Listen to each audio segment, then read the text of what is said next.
on sait jamais célébrité la mën na am ku ko enal koo xamante ni gratuitement dafa enal Fatou Abdou te mënu la wax lan la bu bëggee dal ci kawam mu taxaw dox digganteem ak moom donc du bokk ak loolu bokkut ki jug ak di xeex ak loolu bokkut ak ki nga xamante ni dañ ko ne tu as tous les pouvoirs tu as la police tu as la gendarmerie am nga BIP am nga giñ am nga tout ce qu'il faut comme force de sécurité kooku lan lay doyee waat ay ponkal yooyu ànd ak moom parlons pas de sécurité mais parlons plutôt de daf ko jël dañ koo jël mobiliser leen pour ñuy door askan wi loolu la image yu wane loolu la nit ñi gis. mais Sonko da ko def conférence de presse wax ne est-ce que solution la également cette idée que mbir mi ñu def ko peut-être loi du talion que nervi yooyu noonu bu ñu jugee pour dal ci kaw askan wi bu ñu ko mënee nanu fippu est-ce que itam mënul jur li nga xamante ni également lu doy waar la ay xeexoo ci dëkk bi. mais c'est Macky Sall qui est en train de semer les germes d'une guerre civile ça il faut le dire.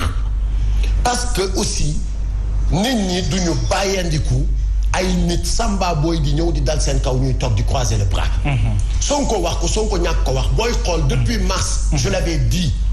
du bu ñu seetaan. ay image sax ñu ngi koy wane. voilà bu ñu seetaan ay nit di ñëw di dal suñu kaw. duñu dal ci kaw kenn mais ku ñëw nag di dal suñu kaw duñu la bàyyi nga dal suñu kaw. d'accord ayca ñu ngi jëm ci 23 juin kilifa 23 juin itam doon lu rëy ci Sénégal gi yëpp ndax ku ci nekk itam yaa ngi koy fàttaliku alors déjà manifestation yu bëri yéen a ngi ko ci waajal ak yeneen ak ñeneen itam waaye li ma bëggoon njëkk laaj mooy cette guerre de légitimité du mouvement 23 juin ban jàngat nga ci am ku ci nekk bëgg approprier wu ne xeexu 23 juin ndam la sa ndam la.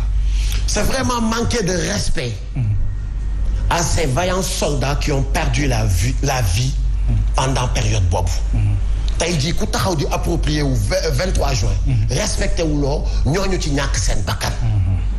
23 juin bés la boo xamante ni. ñenn kese ñoo ko moom muy les martyrs. ñoo xamante ni dañu nekkoon ci toolu xare di xeex li nga xamante ni recul démocratique la di xeex li nga xamante ni état de droit la di xeex li nga xamante ni mooy le respect de l'être humain di xeex li nga xamante ni mooy nooteel ak dictature ak tripatouillage de la constitution ba ñàkk ci seen bakkan ñooñu ñoo moom 23 juin mais ku taxaw naan 23 juin sa 23 juin la tu manques de respect à ces martyrs ku taxaw naan 23 juin sa 23 juin la tu manques de respect à tout un peuple parce que le 23 juin c'était un mouvement spontané ça a commencé le 22 mu ngi ki njëkk a def sax booy xool ci leader yi parce que leader aussi la fa nekk ñuy topp mais je me rappelle leader bi njëkk a def une action c'était Cheikh Bamba Dièye devant l'Assemblée nationale en tant que député il a lancé un message takk boppam chaîne bi ñu ko ne lii lu muy tekki mu ne mooy dañoo ligoté maanaam dañu jéng suñu constitution alors affaire yi commencé le 22 juin gars yi commencé di xool quelle stratégie pour vraiment barrer à Abdoulaye Wade de faire passer la loi bi ñu ñëwee je me rappelle nous Y'en a marre fekk tout leader opposition bi ak yeneen leader yi nga xamante ni ñu ngi ci yeneen kuréel ñu ngi leen fekk ñu doon waxu pétition dañuy bind ay pétition pour yóbbu ko Union européenne dañuy bind ay pétition pour jox ko waa États-Unis ñu wax ak Abdoulaye Wade à la veille ñu ñëw ne leen mais yéen da ngeen di caaxaan loi bi suba la ko Abdoulaye Wade di voter à l'Assemblée da ngeen di toog tey jii bu ngeen paree ci réunion bi kañ ngeen di faxé kañ la ci Union européenne di jot kañ la ci kii nii kañ la ñuy réagir et puis nous n'acceptons pas l'ingérence suñu dëkk la ñun ñoo fi dëkk ñun ay sénégalais c'est pas un problème war nañ ko mën a régler ci suñu biir lu mu jar nag lu mu jaral addu kalpe ba mu jël kalpe jàmbur na ko jaral borom kalpe ba mu sàmm kalpeem ci lañu papa yi jóg taxaw ñoom Macky ak ñoom ñëpp ay Moustapha Niasse les jeunes vous avez le sang chaud xaar leen ñu xool nuñ koy régler yéen tamit ñu ne leen niñ koy régler mooy ngeen fekk ñu ci mbedd mi ci la ñu génnee fekk policiers yi quadriller lieux yi place de l'indépendance ñu commencé di charger suñu kaw ñuy foncer seen kaw ce jour là ñu jàpp jàpp Fou Malade jàpp Karim Xurum Xaq bi nekk tey nitu dëgg alors soo koy fàttaliku nii lan ngay ressentir lu may ressentir vraiment une fierté d'être sénégalais parce que ce jour-là ci li ma fekke mooy gis naa ni ndekete sénégalais su waree taxaw pour sàmm li nga xamante ni mooy moomeelam da koy jaral lu ne su waree taxaw pour wax ni doy na da koy jaral lu ne su waree taxaw pour wax ni kenn du forcer lii mu jàll dafay taxaw à tout prix pour barrer la route à ça. mais yan leçon ngeen ci tiré. leçon yi ci tiré muy fa nekkoon ci salle boobu ngay wax muy Daniel Brottier. lan leçon ngeen ci tiré. mooy li nga gis tey aujourd'hui damay gis ay affiches qu'est-ce qui reste de 23 juin. lan moo des ci 23 juin. 23 juin boobu mooy tey jii Y'en a marre boo ci génnee Y'en a marre mooy tey jii ñu nekk au pouvoir.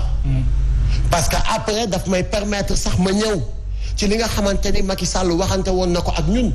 bi ñu ñëwee juste après son élection ba mu proposer ñu des postes dans le gouvernement.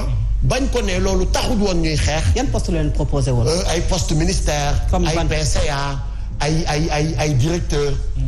en tout cas proposé waxoon nañu ni xool leen 7 d'entre vous. ñii ñu def kii ñu def ko ministre kii ñu def ko PCA kii ñu def ko ambassadeur kii lii kii laa. ñu ne ko merci monsieur le président pour votre reconnaissance. mais xeexuñu woon pour loolu. li taxoon ñu doon xeex mooy empêcher à Abdoulaye Wade de briguer un 3e mandat li taxoon ñu doon xeex mooy fexe ba état de droit bi ñuy woote mu nekk loo xamante ni lu dëgg la li taxoon ñu doon xeex mooy am ay institutions yu fortes li taxoon ñu doon xeex mooy kenn dootul manipuler la constitution sénégalaise et kenn dootul manipuler le peuple sénégalais. looloo taxoon ñu doon xeex juste pour vous rappeler que ñu ngi delluwaat nekkaat ay sentinelles nous vous avons à l'œil. lim ñu wax mooy alhamdulilah sama rak bu ngeen xamoon sax ni ngeen ma génnelee ay épines. parce que sérieusement dama am problème par rapport ak les autres gars yi da ngay waaru ku ci nekk ñëw na naan noo bugguma lii yokkal ma lii. c'est ce qu'il a répondu. le passage du gâteau. oui lii la ñu Macky Sall tontu. c'est le président de la République du ma wax loo xamante ni mooy. mais ni retenir la leçon peut-être signal bi ngeen ko joxoon foofu. ci kaw bëgguñu li ngeen ñuy proposer li taxoon ñuy xeex lii la. tout à l'heure quand je discutais avec ma femme mu ne ma moom dafa jàpp ni Macky dañ ko tenir en otage. c'est une marionnette. mooy maanaam tey ñi nekk ak moom. nga xam ni nguur daf leen jaral lu ne te xam nañ nguur gis nga ni mu neexee.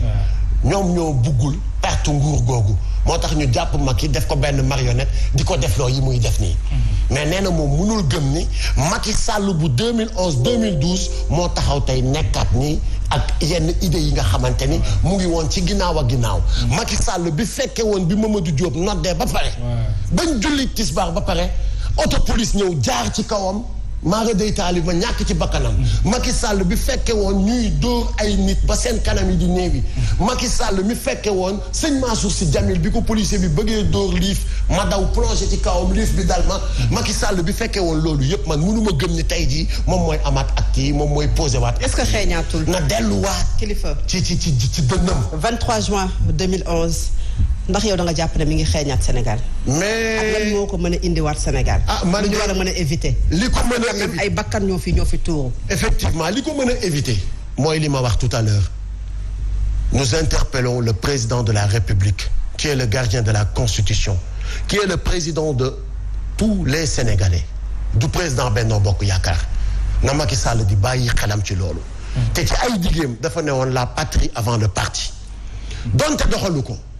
peut-être stratégiquement ak seeni politique peut-être lu mu doon wax la mais c'était pas facile mais au moins na ko doxal ci li nga xamante ni mooy devoir de mémoire li nga xamante ni tey jii moom mooy ak yelleefam ak li ko warloo ak sénégalais yi parce que rien n'est éternel dans cette vie dara saxu fi président de la République Macky Sall bu ko doon forcer fii ba 1000 ans tôt ou tard dina ko bàyyi te bés bu ko bàyyee il sera jugé de ses actes balaa muy yegg nag ci loolu li nga xamante ni moo ko dese muy son dernier mandat. il n'a qu'à parler avec ces gens qui agitent ñii di agité wu taxaw di tëb di dal woy Macky dina fi doonaat candidat Macky dina fi lii Macky dina fi lii na wax ak ñoom dëgg. si jamais. lu ñu mayul Abdoulaye Wade. lu ñu mayul Abdoulaye Wade. loolu aussi constitution bi am na ci ay werante. lu ñu mayul Abdoulaye gis nga.